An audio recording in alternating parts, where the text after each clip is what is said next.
The Vancouver Canucks have been named the favorites to land a young budding star from the Minnesota Wild by multiple insiders, revealing that they are the top team in the race to land Marco Rossi. But not just that, we get a huge draft report linking the Canucks to what could be the steal at the draft at pick number 15. We're going to break down everything you need to know on these reports on Marco Rossi, how he fits with the Canucks, and going into this draft prospect that could change everything for the Vancouver Canucks, as he's been listed as the hardest working player out of the draft. We're going to break down all this and more later on this episode. Before we get into that, if you're part of the 63.8% watching this, and you haven't hit the sub button yet and you're enjoying this daily Canucks news, go down and hit that free sub button. It helps us out a ton, and in return, we'll give you updates from everything to do around your Vancouver Canucks, including trade updates, reports, rumors, drafts, prospects, advocates for Canucks, anything you can think of, you can catch right here on Canucks Digest. So make sure to go down and hit that sub button. But with that, let's hop straight into the first topic today, where I want to touch on this prospect before we get into the Marco Rossi stuff.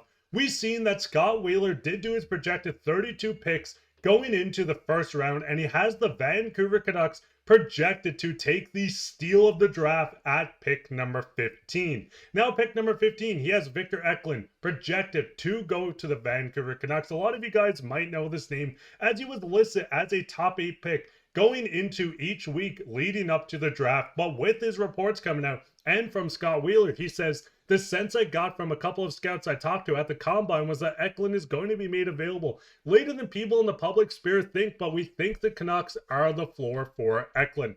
5'11", a right wing, playing in the second tier Swedish Hockey League. We've seen Eklund really dominate this year, winning a championship and just getting into his stats. And before we get into some quotes that describes him as far as a junkyard dog and fearless, we know this year 19 goals, 12 assists, 31 points, winning the championship with 7 points in 16 games. He is a complete player and brother of William Eklund. If you do look at any San Jose Sharks news, this kid is looking like a star in the making, and he may fall in the draft. A lot of people might say, hey, how is he going to fall? But a lot of guys are starting to move up. Martone is a name that people are looking at maybe pick 5 or 6. Brady Martin's another guy. Even a guy like James Hagan went as far to say, I want to lift a cup with the Islanders, who have the first overall pick. So it's getting very interesting, and guys are starting to move down the board, and this is where the Canucks have a golden opportunity to go out and get Eklund. Another big thing coming from his coach in the Swedish league, he said Victor is like a junkyard dog.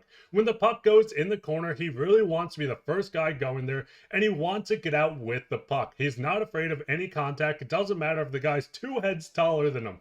He is fearless. Now, seeing this coming from such a young kid playing in the Swedish Hockey League, only 18 years old, is quite the thing to see, and it doesn't stop there. You look at a guy and you say, okay, he's fearless, he has grit. What else does he bring?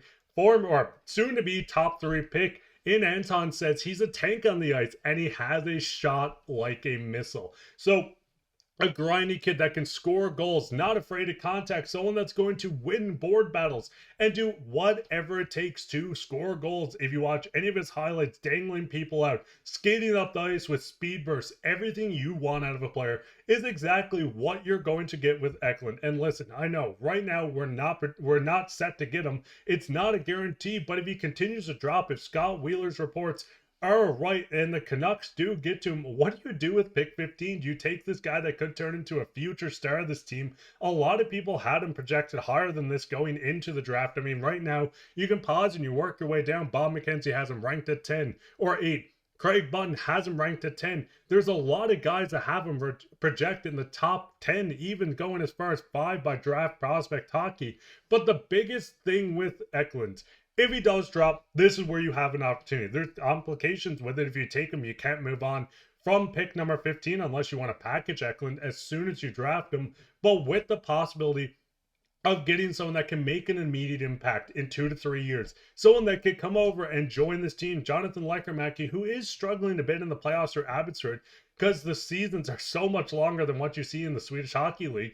But right now, you're getting these guys with lethal shots. You're getting this new generation of player coming over. If you can add someone that's a junkyard dog, I mean, awesome nickname if he joins the Canucks and if you want to call him that, but a fearless player at this age coming in, playing against some grown men in Sweden, this opportunity is huge. But what's your guys' thoughts on Victor Eklund? Would you like to take him? Would you take the possibility? Because, I mean, William Eklund looks incredible. His brother is a bigger, well, more physical player than him. So maybe you get that plus the physicality. Go ahead and leave a comment on this below. But let's hop straight into the second topic today, where we do know, and let's touch on this very quickly before we get into Marco Rossi. The Vancouver Canucks desperately need a second line center. We're seeing reports coming out saying the Vancouver Canucks and Boeser are far away. You don't want Boeser as a second line center. You don't want to pay the premium after a career year, but this is where we get a quote from Pierre LeBrun late last night. I'm going to link the article down below, including Scott Wheeler's, if you want to go through all these draft picks and the mock draft for the first round.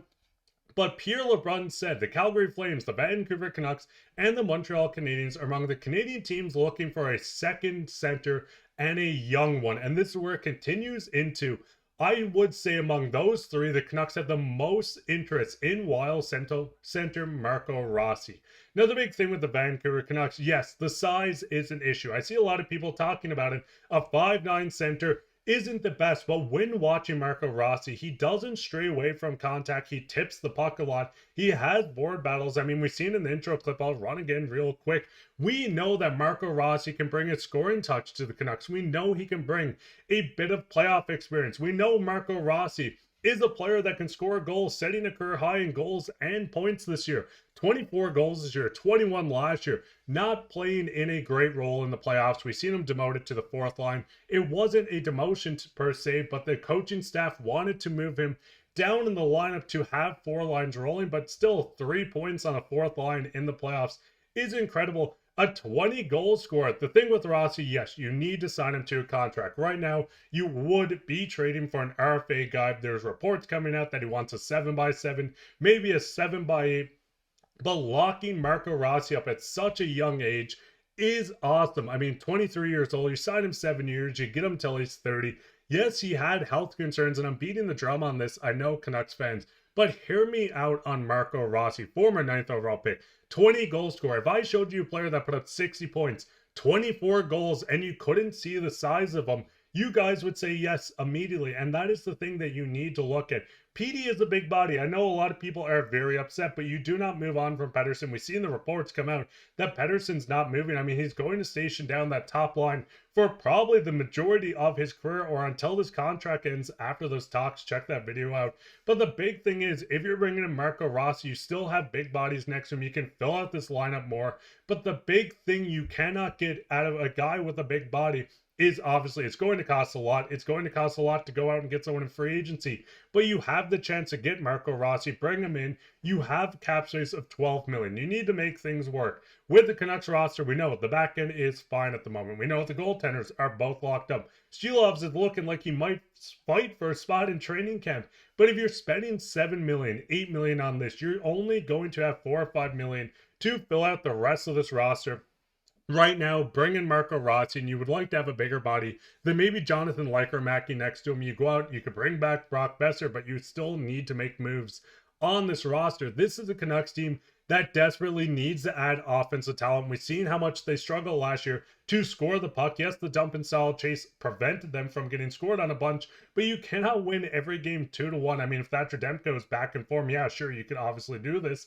But with the Canucks adding goal scoring, adding a 60-point player that is ready and poised to have an 80-point season, maybe over a point per game, Marco Rossi is someone that's very interesting, with him linked as the favorites, or the Canucks linked as the favorites. This is a golden opportunity. Maybe you go out and you get Marco Rossi. You don't move on from 15. You bring in Eklund, and this is a new sense of style coming through the Canucks. You get a gritty guy in Eklund that can join this team in 2 years. Then you bring Marco Rossi in, a fast, shifty forward that can score you goals. Canucks fans, listen.